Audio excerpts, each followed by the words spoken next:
Welcome to Sleepwise for parents and for carers. We hope that you're going to find this session really informative and helpful to understand sleep a bit better and to understand how you can support the children and young people that you know who need some help with their sleep. Hunrosa is an organisation we're all sleep consultants, but we're also a kind of multidisciplinary team. So we've got we've got clinical psychologists, nurses, occupational therapists, occupational health therapists. We've got school teachers, and then we're all trained in sleep medicine skills as well. We are members of the British Sleep Society and the World Sleep Society, the British Society of Lifestyle Medicine, and we make sure that we keep ourselves really up to date with the latest research, and we use evidence-based methods. So we use kind of behavioural interventions and therapies to help support improvements to sleep. So we'll use things like CBTI, which is cognitive behavioural therapy for insomnia. We do nightmare rescripting. We sometimes use mindfulness. We use sensory strategies a lot in the work we do. And we really try to look at sleep difficulties very holistically and look at the big picture and understand the needs of the person that we're supporting.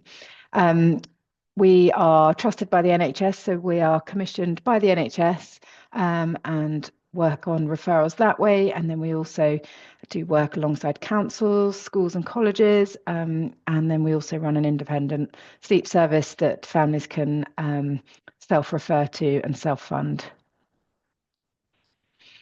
So today, this whole session, we're going to be looking at really understanding why sleep matters. We're going to understand a bit about the science of sleep, understanding kind of the mechanisms of how we sleep, and then we'll look at what we can do to really make a change and an improvement to our sleep or the sleep of those that we're supporting. So the value of sleep. I don't probably need to tell you because you're probably attending this workshop because of sleep problems, but we know that when we don't get enough sleep, we suffer, don't we, massively. We have learned that in the last 60 years, we are sleeping worse and for less time than we used to be. So they reckon we sleep for 1 to 2 hours less a night than we did 60 years ago. And the quality of sleep is worse. And I think there are lots of reasons for that are quite sort of obvious in a way. You know, we are so busy these days, and because of social media and devices and the internet, it means our modern lives are much more kind of 24-hour in the way we have access to things and people have access to us. And so there is less kind of downtime, and that eats into our sleep time. For those of us that do shift work, that can really impact our sleep. There's more anxiety and mental health difficulties now than there was 60 years ago. And so all these things kind of feed into not sleeping so well. And when we don't sleep well, as we know, it really impacts our memory, doesn't it? And our learning and our physical and our mental health. We will be grumpier, find it harder to sort of regulate our mood, our emotions. And it can really make it difficult to do things physically as well. And it will make us hungry and crave less healthy foods, more sugar. And for children with neurodiversity, lack of sleep can make their symptoms seem even worse. So we know that sleep deprivation can mimic the symptoms of ADHD. So if you have a child with a diagnosis of ADHD and they're sleep deprived, that can often impact with more challenging behaviours. So sleep and autism and sleep and ADHD particularly can be really common to have sleep problems alongside. So there's a range of reasons for this. So that the prevalence, so it's so common that for children and young people with autism and ADHD that they will be having sleep difficulties too. And there are various reasons for this, including it can be much harder for them to unwind and to relax. We know that autistic people have sometimes irregular melatonin levels, or indeed produce less melatonin naturally, have lower levels. And we'll be talking about melatonin, but where the melatonin in our body is what helps us be ready to sleep at the right time. So when those levels are inconsistent, that can make sleep harder to achieve. And parents of children with autism and ADHD may also have problems with their sleep because of supporting their children and having that knock-on impact. And a lot of parents tell me that even once they've resolved their child's sleep problem, they themselves then need to resolve their own sleep problem that's kind of come about from years of difficult sleep. I expect you've sort of noticed it in your own children, but it can be really hard sometimes to wind down at bedtime.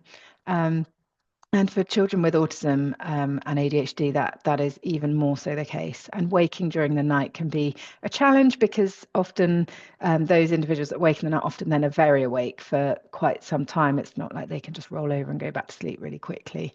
So those are some of the reasons why it can be particularly difficult for children with neurodiversity. Normally, when we're doing this in person, we ask families to just have a think, how does lack of sleep impact you in your day-to-day life? And usually the things that come up in those discussions are around being more irritable, not having enough energy to do the important tasks of the day. Sometimes it means you're late for work or your child doesn't go into school. It can leave you feeling very low. So it's worth having a think. What are the ways lack of sleep is impacting you at the moment? Reflect on that. And I think it can be a useful way to start thinking about why you want to be motivated to make some changes to sleep in your household. So a little bit about the sort of basic science of sleep. And I think it's so valuable when you know this as a parent, because it kind of makes you feel confident in making some decisions or choices in how you might manage any sleep problems. So on a very basic level, the way our body knows when it's time to sleep and when it's time to be awake is all down to something called our body clock or our circadian rhythm. And it's all kind of dictated by light. So the light, you can see on the diagram there, as the light hits the eye, it sends a signal in the brain that it's time to be awake. So that signal will tell the brain to produce melatonin at the correct time. So it's almost like a timekeeper. And with those melatonin levels, you then ideally have higher levels of melatonin in the lead up to falling asleep. And then as you sleep, those melatonin levels come down. So if you look at that graph there, that on the right-hand side of this slide, you can see two lines. And that red line represents the pattern of melatonin production and suppression throughout a 24-hour cycle. So what we would expect to see is someone's melatonin levels sort of first thing in the morning. There you can see are quite low. So by 10 a.m. there on that graph, they're really low. And then they increase a bit. And actually your melatonin levels can be quite high sort of early afternoon. And I don't know if anyone experiences that kind of sleepiness after lunch, but often that's to do with a higher level of melatonin at that point. But then your melatonin levels will drop again, they'll get lower. And then as the evening goes on, they steadily increase to the point where ideally the individual falls asleep. So on that graph, you can see that melatonin is not one flat line. It goes up and it goes down, and that is the pattern of your circadian rhythm doing that. And then the other sort of mechanism, if you like, of how your body knows to sleep or be awake is something called your sleep pressure. Your sleep pressure is a chemical buildup from the moment you wake up. So if you look on that graph, it's the black line. So again, early in the morning, it's at the lowest.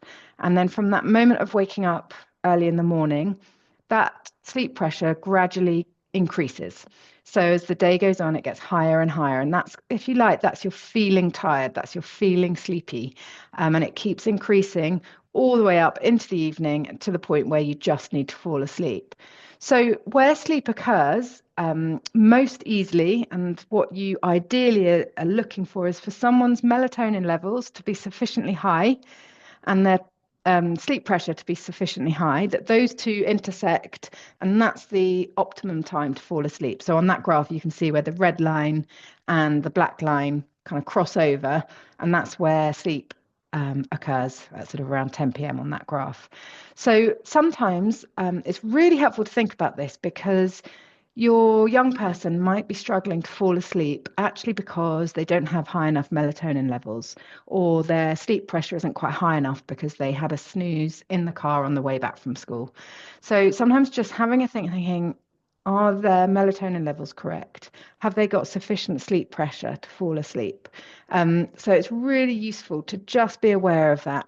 And because we know that light is the biggest external factor in regulating those melatonin levels, it's really important that we make sure that our children, our young people, are getting plenty of natural light during the day, especially in the morning, because that's what's going to regulate their body clock and boost their melatonin production. And because we know that autistic people particularly might produce less natural melatonin themselves, it's all the more important to do the things that boost melatonin production. So that's how you fall asleep, if you like. But what happens when you sleep? Because actually, we don't just put our head on the pillow, fall asleep, and do nothing until morning. Actually, our brains do an awful lot during the night, and our sleep occurs in different sleep stages through different sleep cycles. So through the night, we sleep in cycles. So our sleep cycles are usually around 60 to 90 minutes long. And they're represented here on this graph. It's called a hypnogram, and a hypnogram is just a graph of what normal sleep looks like here. So along the bottom line, you've got number of hours of sleep, and then along the vertical line, you've got the different sleep stages. So I'm just going to talk you through this because I think it's so helpful to understand. It helps you understand why your child sometimes wakes really easily and sometimes nothing would wake them. And why it's often normal to have a wake up during the night as well. So if you take a look there on the hypnogram, in the first kind of 2-3 hours of sleep, you can see there that the sleep goes into a much lower kind of trough. And that's because in the first kind of third of the night, you spend more time in your sleep cycles, you spend more time in a deepest stage of sleep. So we have 3 different stages of sleep, and your on top of that, your REM sleep, which is your rapid eye movement sleep. So stage 1 sleep is that kind of transition from being awake to asleep. You know, that kind of when you can feel yourself kind of nodding off. That is your stage 1 sleep. And then you have stage 2, which is a kind of light, medium level sleep. And actually, proportionally, we spend the most amount of time of our sleep in that stage 2 sleep. And then you have your stage 3 sleep, and stage 3 is very deep sleep. That's the stage of sleep that when someone is in stage 3 sleep, you could be hoovering outside their bedroom, making a noise, and they wouldn't be disturbed. They would be difficult to wake up. So most of that stage 3 sleep occurs in the first few hours of the night. So often, especially with younger children who wake later into the night, often what you find is they'll do really good deep sleep for the first few hours of the night, and then they start to wake through the rest of the night. And partly that's because they do more of their deep sleep in the first third of the night. And at the end of every cycle of sleep, you go stage 1, stage 2, stage 3, and at the end of that, you do your REM sleep, which is represented there in red. Rapid eye movement sleep is where a lot of dreaming occurs, and you're actually paralyzed from the neck down in your REM sleep so that you can't act out your dreams. But you can be quite easily woken. It's quite a light form of sleep. And so people can be woken quite easily at that point, or just naturally come out of that REM sleep at the end of their sleep cycle, and sometimes people will wake fully. So that might be when you wake up to go to the loo or have a sip of water or just to roll over, get comfortable, and then go off into another sleep cycle. But for some people, the end of that sleep cycle, the end of that REM sleep, they will wake up, and instead of just rolling over and going back to sleep, that's them awake. You know, that's where you get them coming in and disturbing you in your bedroom or being awake for several hours. So the wake up itself, those patterns of cycling through the sleep stages and sleep cycles and coming to a full wake up, those in themselves, those wake ups are completely normal and expected. That's what you see there on a graph of a typical night's sleep. So for some people, what's going on there is that they're struggling to access the next sleep cycle. They're not able to get back into their sleep without the help of a parent or without doing something else first. So sometimes we just need to look at what's going on in those wake ups and how we can help that young person move into another sleep cycle rather than staying awake. And what happens when we wake up is really important for how easily we can fall back to sleep. So if you think about if a child wakes in the middle of the night and they can just turn the TV on and watch TV, then they're less likely to then just roll over and go back to sleep, because they'll switch the TV on and be alerted and do that. So that's just an example of one way sleep might there be interrupted. And when we don't get a full night's sleep, we know how awful we feel, don't we? But actually, what can happen is the level of REM sleep, for example, can be interrupted. And where there's less REM sleep, you will be less refreshed. Your memory will be impacted. You'll struggle to access those memories and to regulate your mood and emotion. So when we don't get the sleep we need, our brain hasn't been able to do what it needs to do during sleep, and that results in difficulty during the daytime. So that's a real sort of whistle-stop summary of sleep, and in terms of what it looks like, what the sleep architecture is, and how it impacts our day. Why don't we think a bit more about the positives and how we can improve sleep? So what are the ways we can help others to learn to sleep better? Well, one of the first things we like to think about is how much sleep does your child actually need? Because everyone will need a different amount of sleep. We've talked a lot already about not getting enough sleep and how that can impact a reduction in physical and mental health and difficulties with behaviour. But also, if we are expecting our child to have too much sleep, actually that can kind of break up sleep. It can make the quality and the ability to sleep even harder, which can then turn into more sleep problems and develop into insomnia.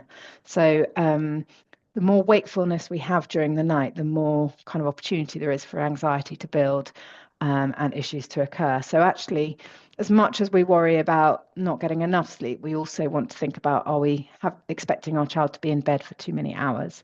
So it's really helpful to look at this, because also you might be surprised to see the range. So within what is normal, what is recommended, there's actually quite a big range. So if we were to look at the school age here, so age 16 to 13-year-olds, the recommended sleep durations are 9 to 11 hours. So already that's quite a range, isn't it? 9 to 11 hours.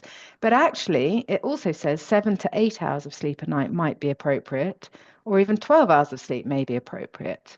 So actually, that's a really big range. So it isn't at all that all 10-year-olds need 12 hours of sleep. Actually, a 12-year-old might only need 8 hours of sleep, or they might need 11 hours of sleep.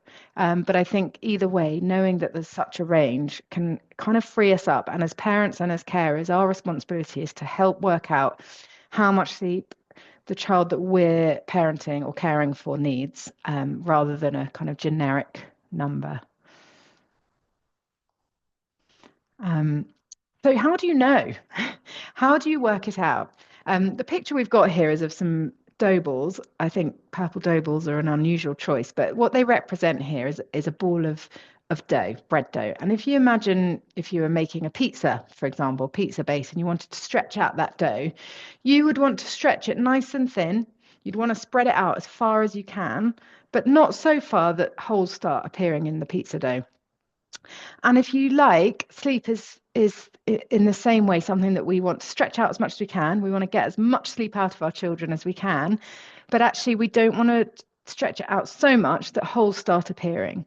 So it would be better, for example, that your child was in bed for 9 hours and slept for 9 hours than if they were in bed for 11 hours but only actually slept for 9 hours and had 2 hours of wakefulness through the night. So where we have children that are waking quite a lot in the night, sometimes we look at that and we think, I wonder if they're in bed for too long. Do we need to condense that time spent in bed to help close those holes? So we just need to have a look at whether our child is getting too much or too little sleep. So thinking of that pizza dough analogy, it's a nice way of thinking about their sleep. So further into this workshop, we'll be looking at sleep diaries and how we can use sleep diaries to work out if our child's getting enough sleep or not. When we're thinking about sleep difficulties, we really think it's important that you know about some of the most common sleep disorders. So, sleep disorders and parasomnias are medical conditions that will impact sleep.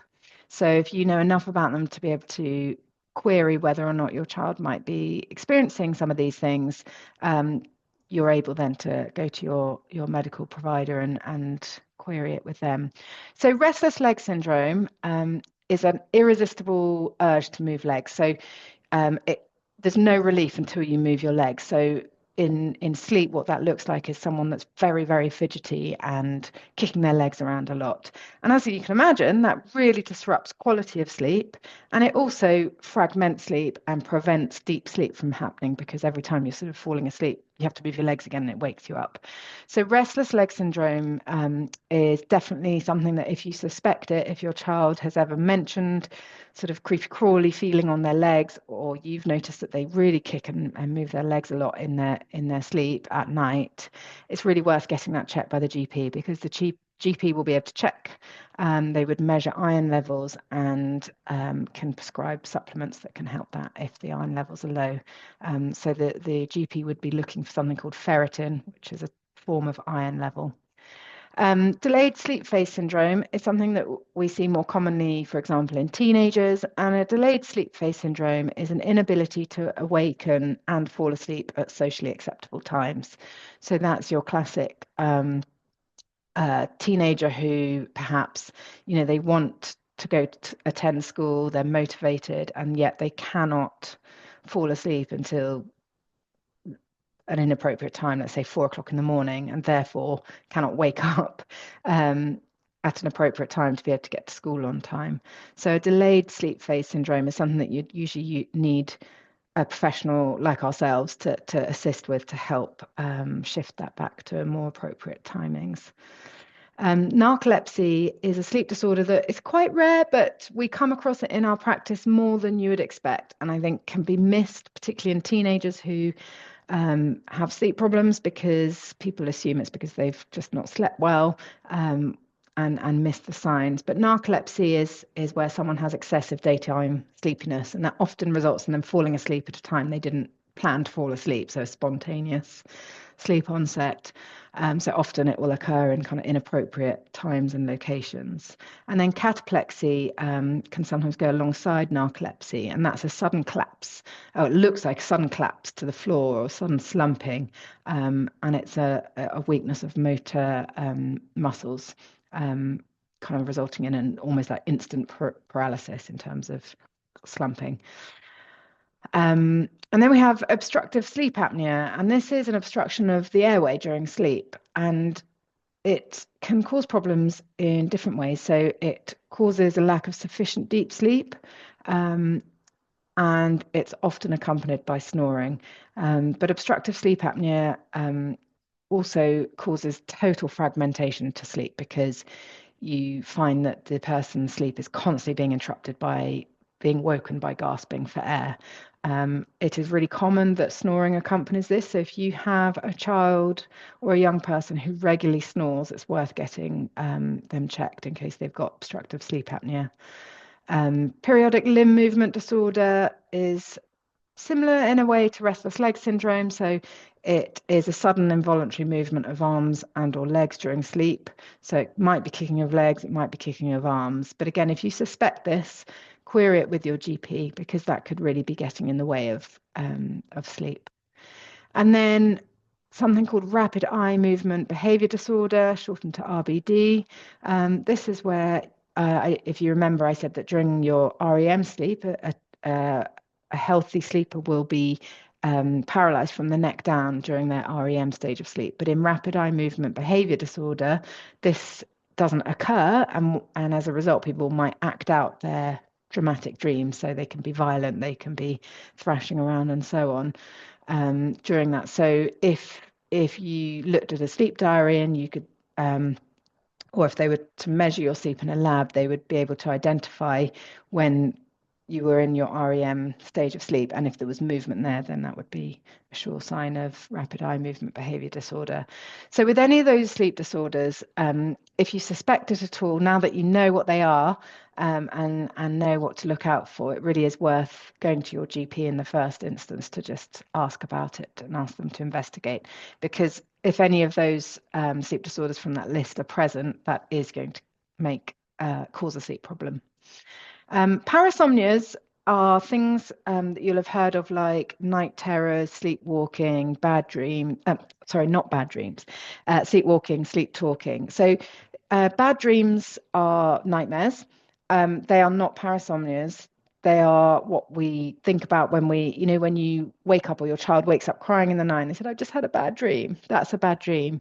A night terror, which is a parasomnia, is where the child, it's more like they're sleepwalking or sleep talking in terms of they're not aware that they're doing it and they won't remember it afterwards.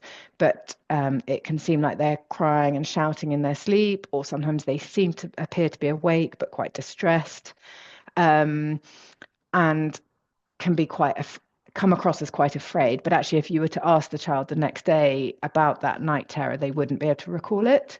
So actually, if your child does experience a night terror, it's better to not mention it the next day, because you don't want to kind of cause fear about something they don't even remember. Night terrors are most common in younger children, and most children will have grown out of them by around the age 5, but not all. And the advice is that if your child is experiencing a night terror, you want to make sure they're safe, so they're not bumping their head or hurting themselves. But other than that, you want to try and gently encourage them back into bed if they've got out of bed, allow them to just fall back into another sleep cycle, and then you can leave them to it. So they don't normally last longer than 20 minutes.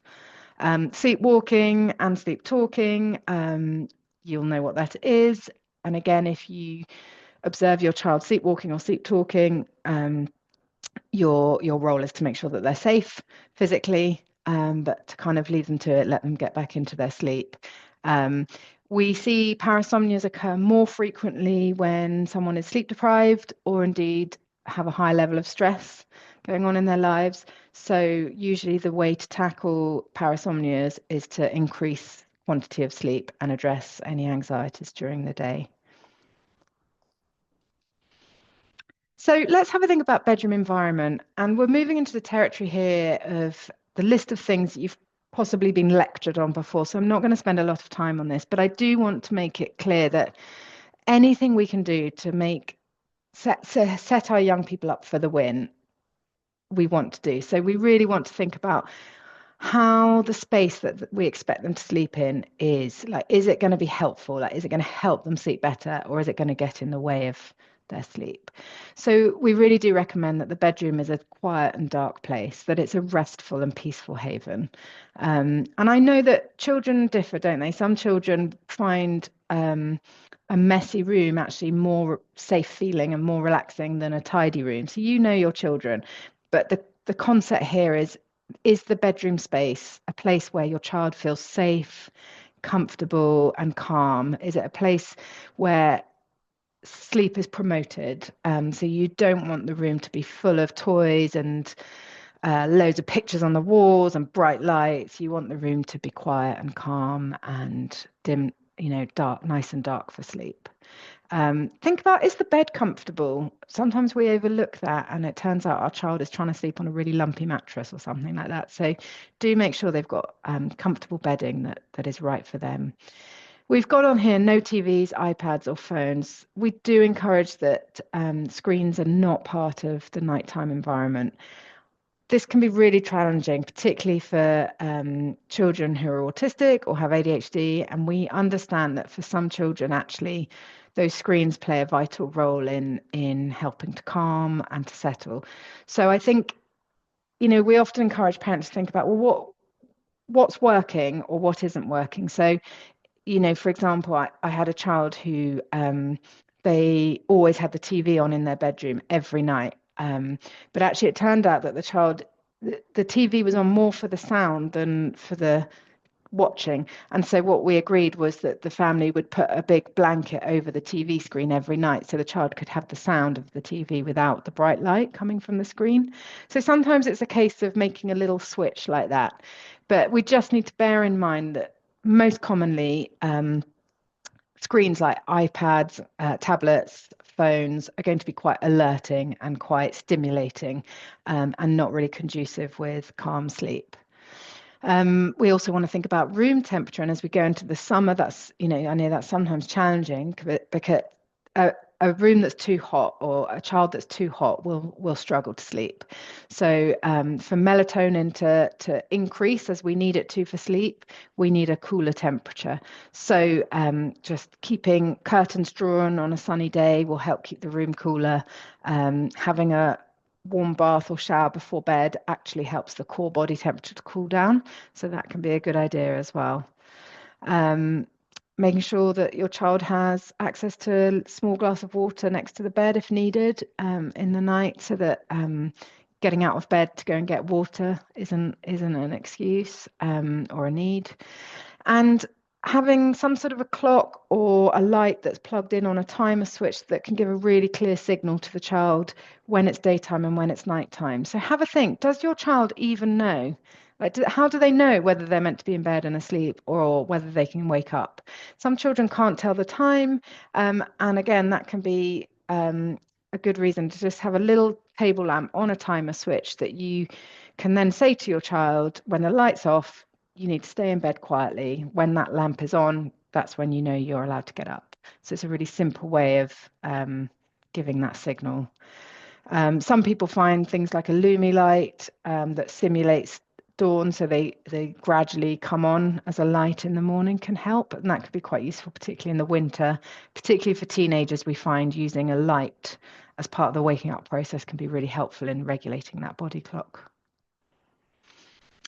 We also want to encourage you to just think about that time before sleep. So as much as getting into bed and then trying to fall asleep is important, actually everything we do in the build up to sleep, in the build up to bedtime, is an opportunity to prepare for sleep.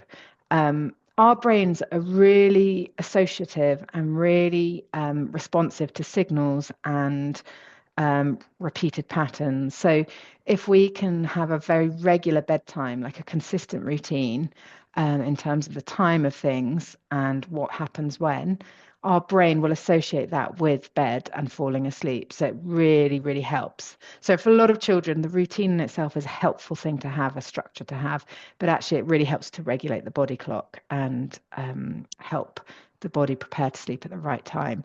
So not only is that true for actual bed timings, but also where we can eat our meals and our snacks around the same sort of time every day, that actually really helps to regulate the body clock, which will help with sleep.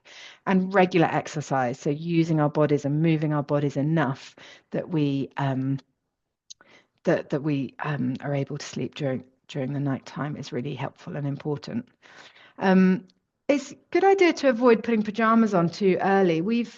I often find families I work with autistic children, sometimes the first thing that happens when the child comes home from school is they put their pajamas on. And I think that's because the pajamas sort of represent comfort and being at home, and that's really understandable. But unfortunately, it's sort of missing out then on something at bedtime, because we're putting pajamas on as part of the pre-bed routine.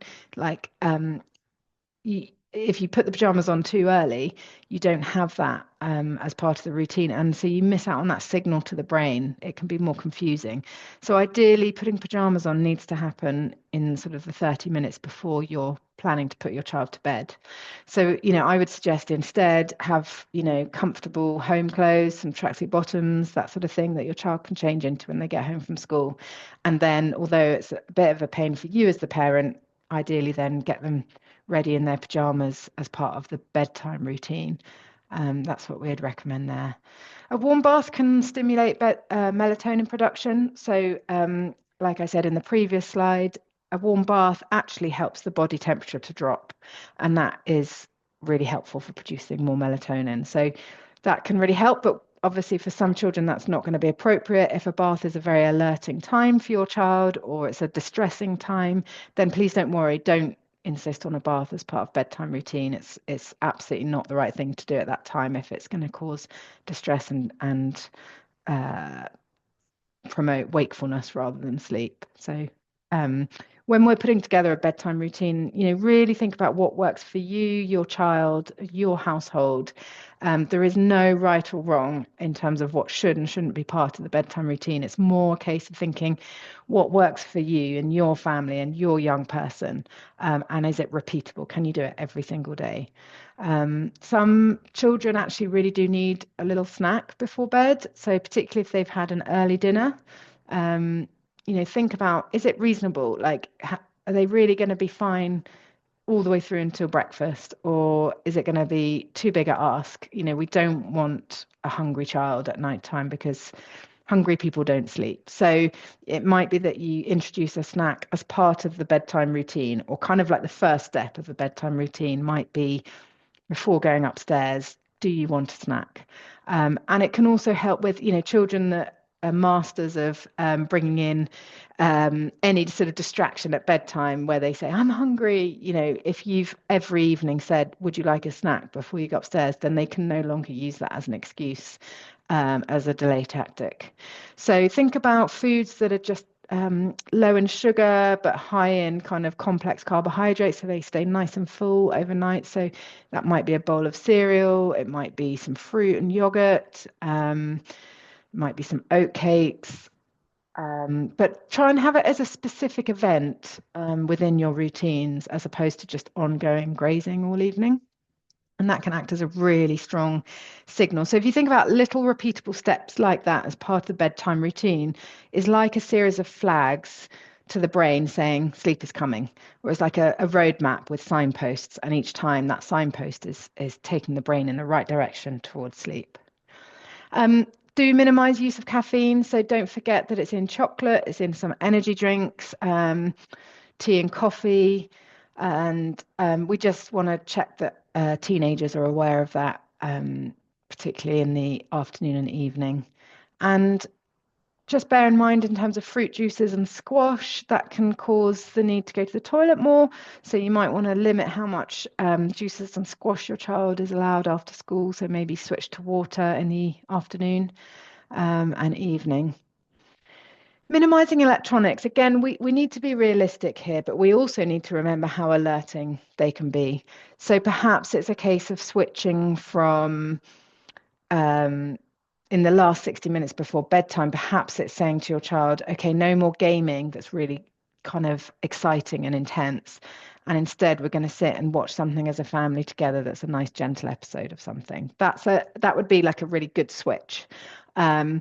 Or you might say to your child, okay, instead of having the tablet in bed when you go to sleep, we're going to put an audiobook on for you instead. So, I think we need to be realistic. And I know that for some children, it's not realistic, or for their families to cut out screen time completely before bedtime. But if there are some little swaps you can make, you won't regret it.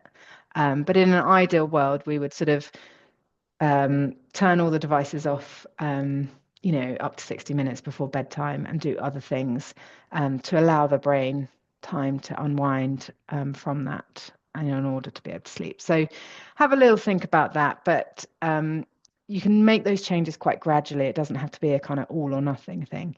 And even, to be honest, it would be better just to switch from using a tablet to a TV, because if you think about a tablet, it's right in front of your face, and the sort of bright light from that's very kind of alerting. If you just ask your child to watch on a TV instead, the screen's further away and therefore less kind of alerting in terms of sleepiness. So, think about what switches you can make. So rather than thinking, I can't do that, just think, okay, well, what little tweaks could we make as a household? And then thinking about relaxation strategies. And, some children, there is so much stress and anxiety in the lead up to bedtime, particularly where you've had a long run of difficult sleep, challenging sleep. It can be a time where the whole household's anxiety levels really start to increase. So, have a think. What can we do to help relax? Is it some deep pressure activities? And we'll talk about some sensory things shortly. But if you can think about how that might help with that bedtime routine. But I'll discuss that more when I talk about sensory things, but there are other ways you can do, like you can use mindfulness, you can use breathing techniques. So have a think about what your child or your young person needs in order to be able to be better at winding down before sleep. What else? So I mentioned this already, but day and night perception.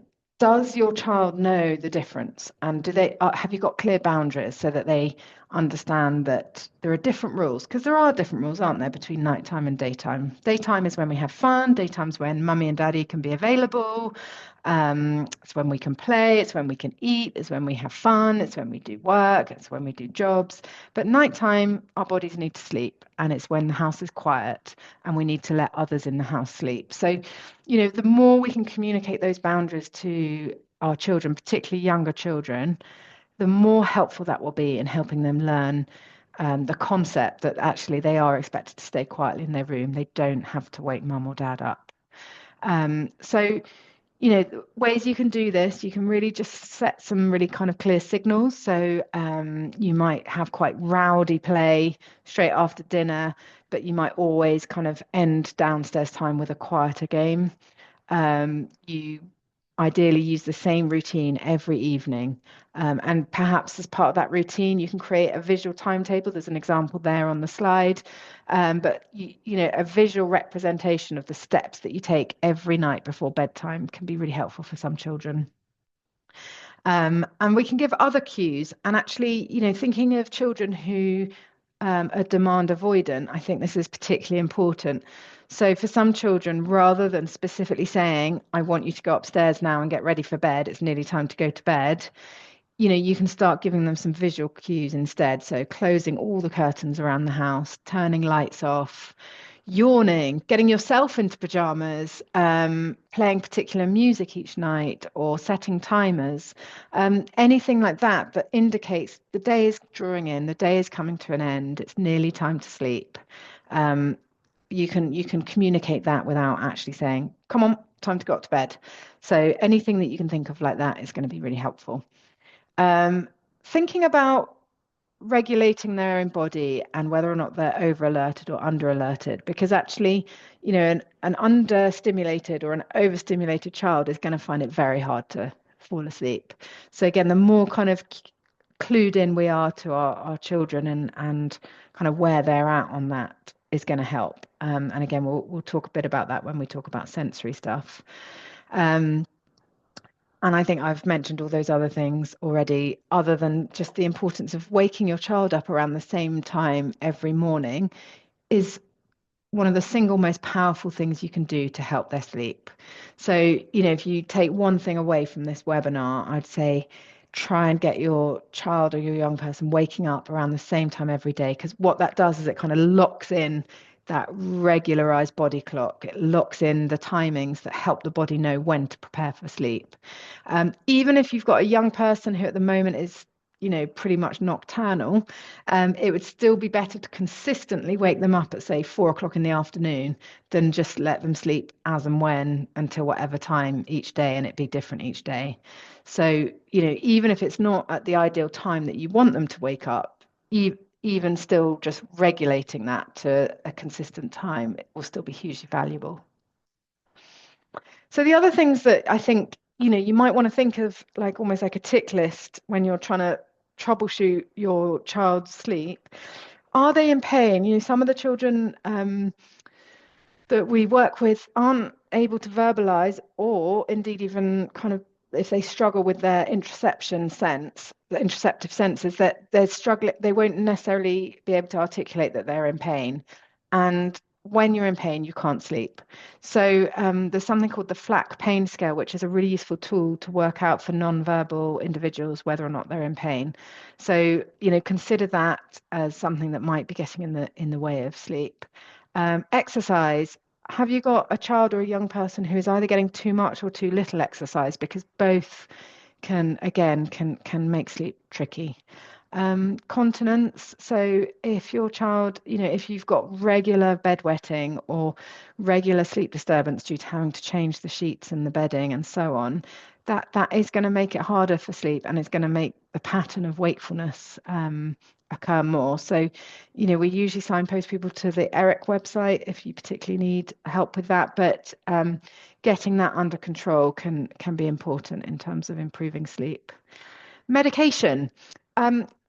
Just check if your child is on any medication. Sometimes the prescriber doesn't necessarily think about its impact on sleep, and some medications do promote sort of insomnia. So have a look at the medication that your child is on and check that they're taking it at the right time. And if it might be causing a difficulty with sleep, talk to your prescriber, because it might be that they could take it at a different time of day to reduce that difficulty. Think about anxiety. Sometimes we can miss it as parents or as carers, and our children aren't necessarily going to turn around and say to us, by the way, I'm really anxious. Unfortunately, we have to be a bit more of a detective than that and pick it up in other ways. So I think, I would urge you to observe your children, your young people, and just think about whether or not anxiety might be kind of playing in the mix there, because if it is, then you can look at ways to support them in that, and that will help with sleep as well. Sensory overload, I'm going to come on to that because if someone's senses, if in any way they are overloaded, we need to tackle that before we can expect anyone to sleep. So that's why we put that there. So a bit more on sleep and sensory differences. There are lots of different senses. We know the sort of typical 5 senses, but actually we have more senses than that. And our senses, as we know, are the way that we experience the world and make sense of the world. And particularly for our children who are autistic and have ADHD, the sleep and sensory differences they might experience, are potentially significant and definitely important. So, we need to think about that and how that can impact sleep. So if we just think a little bit about some of these. So in terms of the sort of traditional, if you like, senses, hearing, sight, taste, smell, for example, and touch. Well, if you have a particular sensitivity to touch and to how things feel, then if you are being expected to sleep in clothing that feels really, really horrid to you and uncomfortable, or even, for some people they would experience that as pain, then of course you're not going to be able to sleep. So if your child is pushing back on what you're asking them to sleep in, then maybe listen and think, oh, okay, well, actually, you don't have to sleep in those pajamas. If you feel more comfortable sleeping in tracksuit bottoms and a t-shirt, then that's absolutely fine.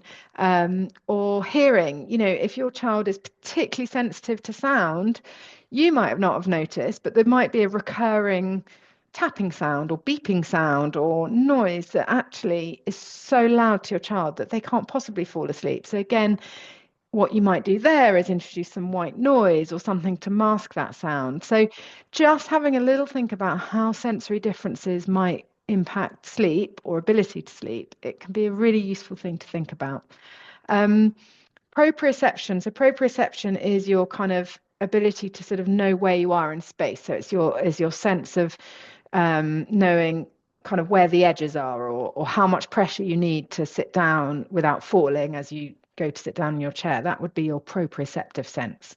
So for some children, if they've got an over or underdeveloped proprioceptive sense, that can be really tricky in terms of sleep, because for example, a child in a bed, some children have these enormous beds, some children are sleeping in double beds, but actually if their proprioceptive sense is underdeveloped, they might struggle to kind of feel safe because they don't know where they are in space. And actually what they need potentially is a firm wall and a smaller space with a barrier that they can feel, so they know where they are in space. And so a big wide double bed with no sides might feel really scary, and they might feel a bit lost at sea in it. So again, thinking in those terms can kind of set your child up for better sleep. Vestibular, that's the sense of sort of movement and balance. And for some children, I work with a lot of children that, for example, love going upside down or love doing lots of bouncing. And actually, if they've had a day at school that means they haven't been able to spend an hour on the trampoline or do some of those sort of vestibular seeking activities, and then they're put to bed, that hasn't been kind of topped up, and that can make sleep tricky in, so as a parent, you might think, oh, I'm always going to make sure they have an hour on the trampoline after dinner before we start the bedtime routine. So sort of thinking about the sensory needs, sensory differences, and how you can apply that knowledge to supporting sleep. So I hope that's a helpful kind of thought-provoking concept, really. Here are some more calming ideas, and you can look through these yourself. I'm not going to read through them all now because it will take too long, but just thinking about the noise, thinking about deep pressure activities as part of the bedtime routine. So for children that benefit from some massage or some tight hugs or tight squeezes, thinking about what they wear.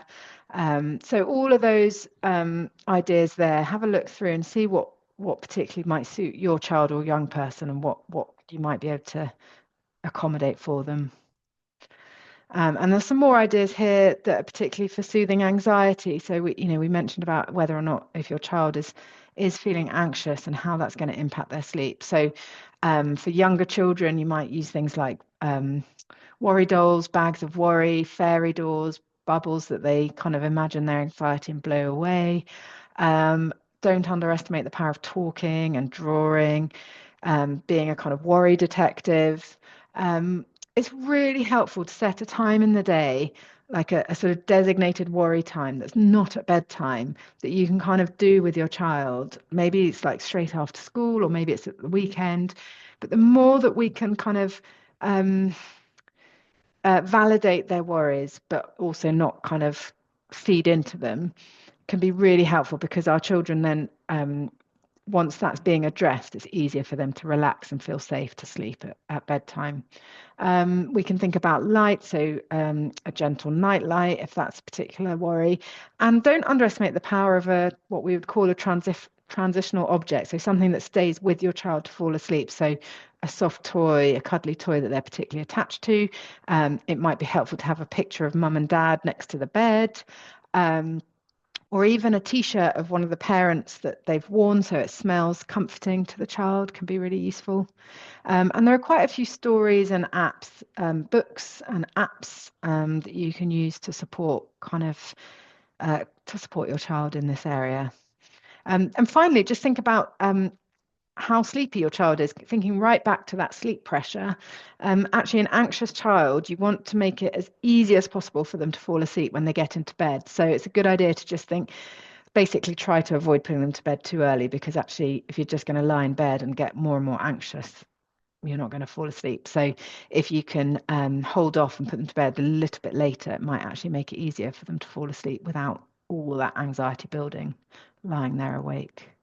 There are various kind of things that I've just mentioned already, and that's just a slide that kind of shows you some more ideas. So do look at that for ideas as well.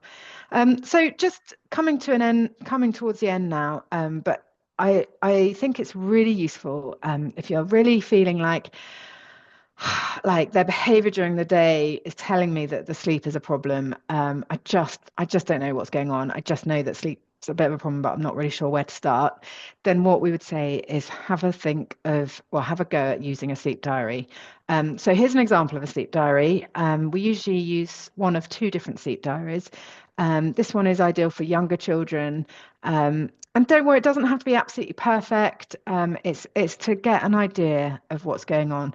So what you can use a sleep diary for is to gather data that then you can kind of start to pull out some facts, if you like. So this sleep diary captures how much nap time is occurring, what time bedtime routine begins. So here it starts at 6 p.m.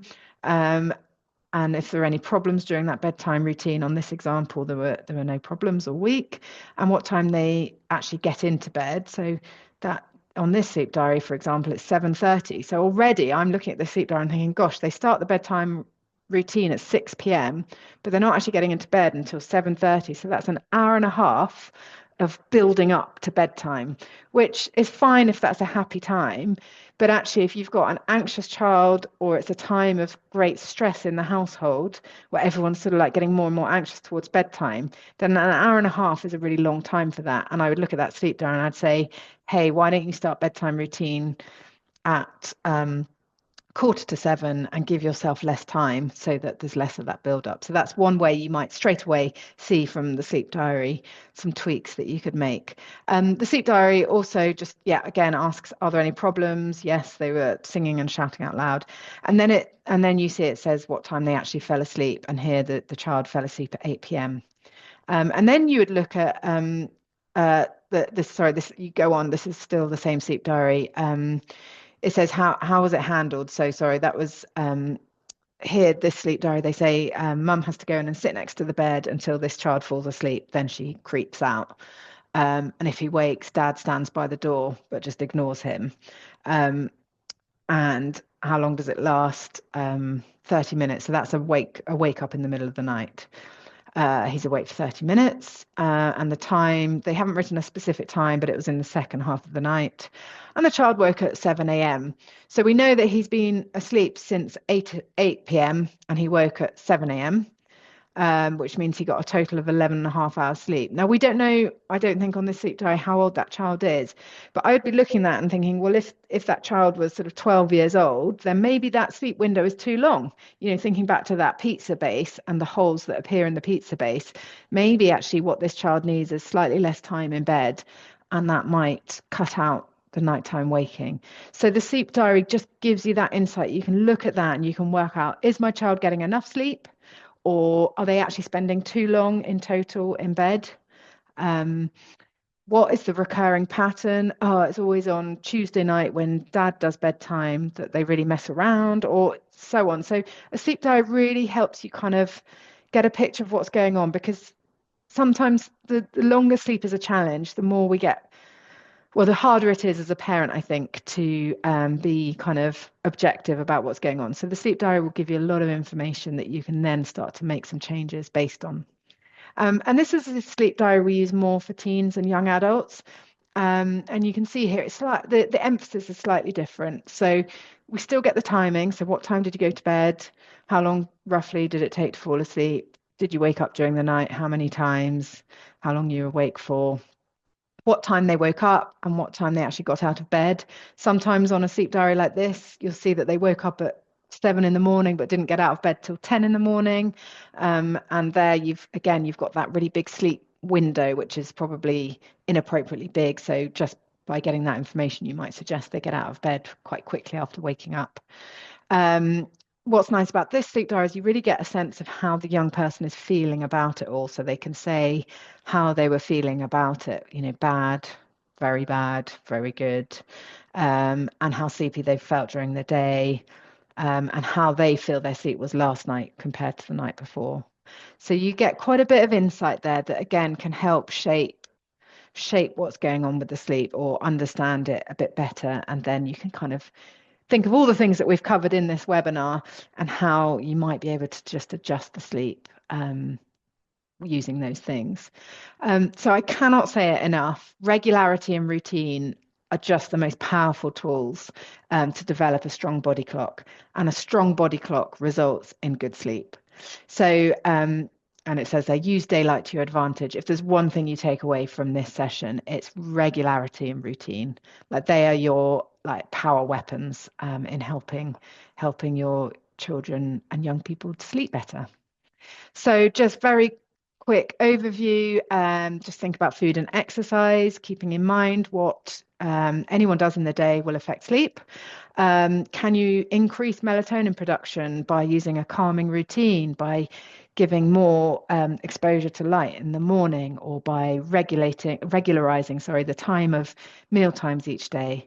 Can you give a clearer signal of the difference between day and night? It can be hard with the clock change. Right now it's hard for children that need to go to bed earlier because it's light in the evening. So can you make that room even darker? And in the winter, can you make sure you turn the lights on in the morning so they know it's morning time, even if it's still dark outside? Those really clear signals. Have a set wake up time. Always try and get your child to be awake around that time if they're not awake yet.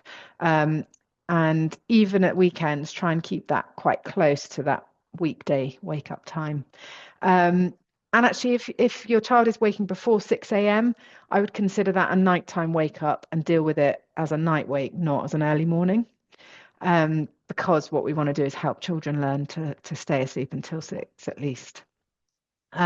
Making sure that the time spent in bed fits your child's sleep need.